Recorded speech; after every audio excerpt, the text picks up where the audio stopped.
ராமேஸ்வரம் தங்கச்சி மடம் மீனவ இளைஞர் பிரிட்ஜோவின் படுகொலையை கண்டித்தும் நீதி கேட்டும் பாட்டாளி மக்கள் கட்சியின் சார்பில் கோட்டையை நோக்கி பேரணி புறப்பட்டிருக்கிறோம்.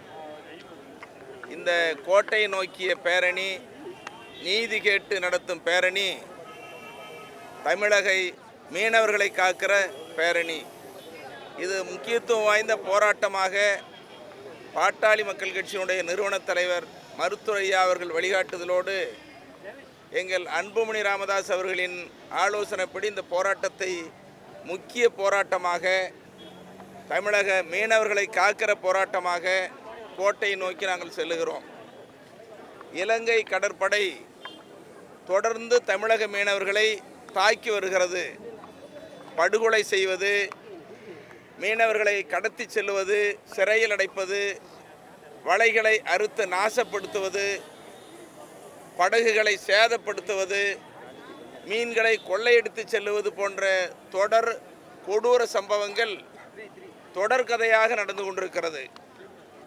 ஆனால் இதை தமிழக அரசு கடிதம் எழுதுகிறோம் மத்திய அரசுக்கு என்று தன்னுடைய பணியை முடித்துக் கொள்கிறது. இந்திய அரசு நாங்கள் பேச்சுவார்த்தை நடத்துகிறோம், இந்திய அரசின் வேலை முடிந்துவிட்டது. ஆனால் இதுவரையில் 800க்கு மேற்பட்ட தமிழக மீனவர்கள் படுகொலை செய்யப்பட்டிருக்கிறார்கள். பல்வேறு வழக்குகள் பதிவு செய்யப்பட்டது. ஆனால் இனவெறி பிடித்த சிங்கள அரசு தன்னுடைய கடற்படையின் மூலமாக தமிழக மீனவர்களை மிரட்டி வருகிறது, அச்சுறுத்தி வருகிறது, படுகொலை செய்து வருகிறது. நம்முடைய கடல் பகுதி, மீன் பிடிக்கும் பகுதி மிக குறுகிய பகுதி. குறுகிய பகுதியை மீன் பிடிக்க சென்றால் ஆழ்கடலுக்கு போனால் தான் மீன் கிடைக்கும். நம்முடைய தமிழக மீனவர்கள் வயிற்று பிழைப்புக்காக அன்றாட மீன்களை பிடித்தான் குடும்பங்களை நடத்த முடியும் என்ற அந்த வேதனையில் தினமும் கடலுக்கு சென்றுவிட்டு தன்னுடைய மீனவன் வீட்டுக்கு வருவானா என்று ஒவ்வொரு நாளும் குடும்பத்தினர் ஏங்கி தவிக்கிற நிலை. இந்த சூழ்நிலையில் தான் கடந்த 6ஆம் தேதி இரவு நேரத்தில் கடலில் மீன் பிடித்த பிரிட்ஜோ என்பவரை இலங்கை கடற்படை சுட்டு கொண்டிருக்கிறது. ஜெரோன் என்ற மீனவ இளைஞர் தாக்கப்பட்டிருக்கிறார். ஆகவே நாங்கள் மத்திய அரசை வலியுறுத்துவது, இலங்கை கடற்படையின் மீது படுகொலை செய்த அந்த கடற்படையினரை உடனடியாக கைது செய்து நம்முடைய நாட்டு சிறையில் அடைக்க வேண்டும். இது இலங்கை அரசிடமிருந்து கேட்டு அவர்களை பெற வேண்டும். இலங்கை அரசு சம்மதிக்கவில்லையானால் பன்னாட்டு காவல்துறை, இன்டர்போல், அது மூலமாக கைது செய்து நம்முடைய நாட்டு சிறையில் அடைக்க வேண்டும். எங்கள் முதல் கோரிக்கை, உடனடியாக அவங்களை கைது பண்ணி சிறையில் அடைக்கணும். அது மட்டும் போதாது, இறந்த அந்த பிரிட்ஜோ குடும்பத்திற்கு 1 கோடி ரூபாய் இழப்பீடு வழங்க வேண்டும். காயமடைந்தவருக்கு 10 லட்சம் ரூபாய் இழப்பீடு வழங்கணும். இந்த தொகையை இலங்கை அரசிடமிருந்து பெற வேண்டும். இதுதான் உடனடியாக செய்ய வேண்டிய நடவடிக்கை. அது மட்டும் இல்லை, 30 ஆண்டு காலமாக தமிழக மீனவர்கள் சுட்டு கொல்லப்படுவது இந்திய அரசு வேடிக்கை பார்த்துக்கிட்டு இருக்குது. இது தமிழக மீனவர்கள் என்பவர்கள் இந்திய நாட்டு மீனவர்கள். ஆகவே இந்திய மீனவர்கள் என்ற உணர்வோடு மத்திய அரசு செயல்படணும். நீங்கள் பார்த்தீங்கன்னா, குஜராத்தை சேர்ந்த ஒரு மீனவர் அல்லது வேறு ஒருவர், பீகார், உத்தரப்பிரதேசத்தை சேர்ந்த ஒருவர் சுட்டு கொல்லப்பட்டால் அந்த மாநிலங்களே கொதிச்சு போகுது, கொந்தளிக்குது. மத்திய அரசு ஓடி பணிஞ்சு நடவடிக்கை எடுக்குது. ஆனால் தமிழக மீனவர்கள் தொடர்ந்து படுகொலை செய்யப்படுறாங்க. இது வரைக்கும் இந்திய அரசு ஒன்றும் நடவடிக்கை எடுக்கலை. இந்திய இலங்கை 2 நாட்டு ஒப்பந்தம் என்ன சொல்லுது? எல்லை தாண்டி மீன்பிடிக்க போனால் அவர்களை கொடுமைப்படுத்தக்கூடாது, மனிதாபமானத்தோடு நடத்த வேண்டும் என்பதுதான் 2 நாட்டினுடைய ஒப்பந்தம். சமீபத்தில் ஜனவரி மாதம் 2ஆம் தேதி 2 நாட்டு அமைச்சர்களை சந்தித்து கொண்ட பொழுதும் அதை உறுதி செய்திருக்கிறார்கள். ஆனால் இந்த ஒப்பந்தத்தை இலங்கை அரசு மீறுகிறது. ஏன் மீறுது? இந்திய அரசு கண்டிக்கிறதில்ல, தட்டி கேட்கறதில்ல. இலங்கை எங்கள் நட்பு நாடுன்னு சொல்கிறாங்க. அப்போ மனித உயிர், இந்திய நாட்டினுடைய மனித உயிர் எவ்வளவு கேவலமாக நடத்தப்படுது அவங்களால. ஆக இந்திய நாடு உன்னுடைய தலையிடணும், வேடிக்கை பார்க்கக்கூடாது. மற்ற வடநாட்டு மனித உயிரைப் போலவே தமிழக மனித உயிர் முக்கியமானது என்பதை இந்திய அரசு உணர வேண்டும். இனியும் வேடிக்கை பார்க்கக்கூடாது. அதோடு மட்டும் இல்லாமல் இந்த பிரச்சனைக்கு ஒரு நிரந்தர தீர்வு வேணும். நாளை மறுநாள் கச்சத்தீவில் அந்தோணியார் திருவிழா நடக்க போகுது.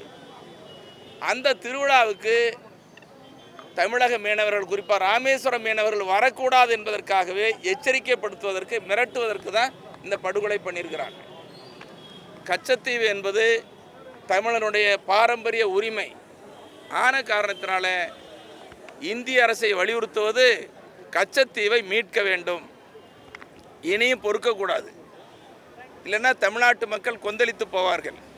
ஆகவே இந்திய அரசு கச்சத்தீவை உடனடியாக மீட்க வேண்டும்.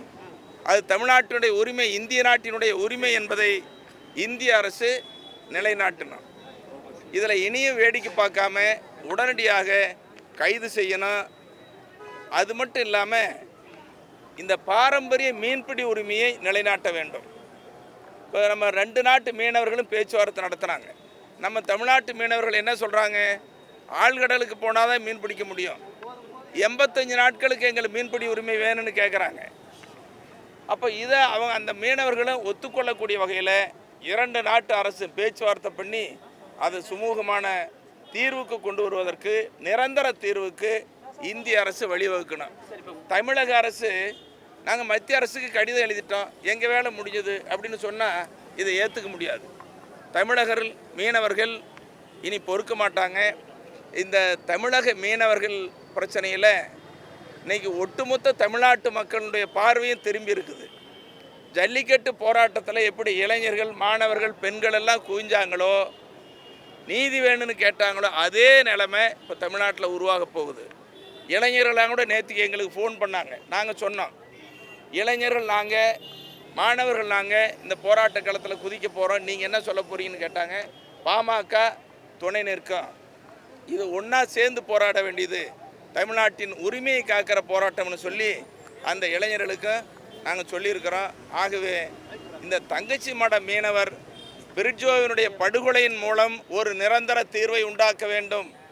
அங்கே இருக்கிற மீனவர் சங்கங்கள், ஒட்டுமொத்த மக்கள்லாம் என்ன சொல்கிறாங்கன்னா, நாங்கள் அந்த உடலை வாங்க மாட்டோம், இது முடிவு வந்தால் தான், தீர்வு வந்தால் தான் வாங்குவோன்னு சொல்கிறாங்க. அது நியாயமான கோரிக்கை. அந்த அடிப்படையில் தான் இன்றைக்கி பாட்டாளி மக்கள் கட்சி தமிழக அரசு போர்க்கால நடவடிக்கையில் இறங்கு, இந்திய அரசு வேகமாக நடவடிக்கை எடு, போர்க்கால நடவடிக்கை எடுன்னு சொல்லி வலியுறுத்துகிற வகையில் தான் இப்போ கோட்டையை நோக்கி நாங்கள் பேரணி புறப்பட்டுருக்கிறோம். இதில் காவல்துறை கொஞ்சம் மனிதாபிமானத்தோடு எண்ணி பார்க்கணும். நீங்கள் தமிழ்நாட்டு காவல்துறை, இது தமிழக அரசு. அங்கே கோட்டையை நோக்கி போகிறது இன்னும் அராஜகம் பண்ண போல் அமைதி வழியில் தான் போகிறோம். கொஞ்சம் தூரத்திலே தடுத்தால் இது நல்லதில்லை. உங்களுக்கு அந்த உணர்வு இருக்கணும். தமிழக மீனவர்களை காப்பதற்கு உடனடியாக தமிழக அரசு நடவடிக்கை எடுக்கணும்.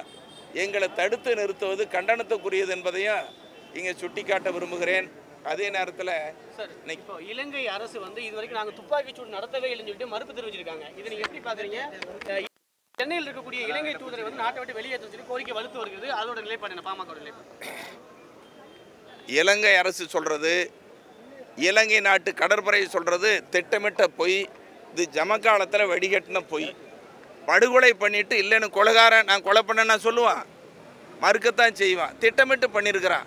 இதை வேடிக்கை பார்க்கக்கூடாது. இந்திய அரசு உடனடியாக கைது பண்ணணும், இல்லைன்னா இன்டர்போல் மூலமாக அவங்கள கைது பண்ணணுங்கிறதான் நாங்கள் வற்புறுத்துகிறோம். அது மட்டும் இல்லாமல் இப்படி தொடர்ந்து படுகொலை செய்கிற நேரத்தில் தமிழ்நாட்டில் இந்த தூதரகமே தேவையில்லை, இலங்கை தூதரகம் தேவையில்லை. எதுக்கு ஒரு தூதரகம் தேவையில்லைங்கிறத நாங்களும் வலியுறுத்துகிறோம். நெடுவாசல் போராட்டத்தை திசை திருப்ப தான் இந்த ஒரு முயற்சி செய்யப்பட்டதாக சொல்கிறாங்களே, மீனவர் சுடப்பட்டது என்ன நினைக்கிறீங்க? அதாவது நெடுவாசல் போராட்டமும் விவசாயிகளுடைய உரிமை போராட்டம், தமிழ்நாட்டு மக்களின் உரிமை போராட்டம், அதுக்கு சம்பந்தமே இல்லை. இலங்கை கடற்படை சுட்டு கொல்லப்பட்டிருக்குது. இது திசை திருப்பறதுக்கு என்ன வழி இருக்குது? இல்லவே இல்லை. இது யாரோ திட்டமிட்டு திசை திருப்ப முயற்சி பண்ணுறாங்கன்னு தான் கருத்தம். 3வது நாளாக உடலை வாங்க மறுத்து மீனவர்கள் தொடர்ச்சி போராடிக்கிட்டு இருக்காங்க. போராடிக்கிட்டு இருக்காங்க. இந்த நிலையில் உடனடியாக மத்திய அரசு வந்து நேரடியாக சந்திக்கணும்னு சொல்லி மீனவர் கோரிக்கை வச்சிருக்காங்க. உடனடியாக தமிழக மத்திய அரசு என்ன முடிவு எடுக்குன்னு நினைக்கிறீங்க? இப்போது எங்கள் மருத்துவ ஆலோசனைப்படி மீனவ பெருமக்கள் தங்கச்சி மடத்தில் கலந்து கொண்டிருக்கிற அந்த போராட்டத்தில் நானும் போய் கலந்துக்கிட்டேன். மருத்துவரையாக அனுப்பிச்சி வச்சுருந்தாங்க, போய் கலந்துக்கிட்டேன்.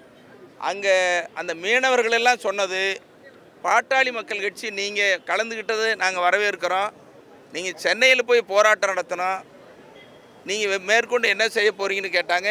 உடனே நாங்கள் சொன்னோம், சென்னையில் போராட்டம் மட்டும் இல்லை, தலைநகர் டெல்லியில் இந்த பிரச்சனைக்கு கையில் எடுத்து போவோம். எங்கள் இளைஞரணி தலைவர் முன்னாள் மத்திய அமைச்சர் தருமபுரி நாடாளுமன்ற உறுப்பினர் மருத்துவர் அன்புமணி அவர்கள் நாடாளுமன்றத்தில் கிளப்புவார், மத்திய அரசை வலியுறுத்துவார், இந்த பிரச்சனைக்கு ஒரு தீர்வு கொண்டு வரும்னு சொல்லி அவங்களும் ஒரு சொல்லியிருக்கிற அவங்களுக்கு பெரிய நம்பிக்கை ஏற்பட்டிருக்குது.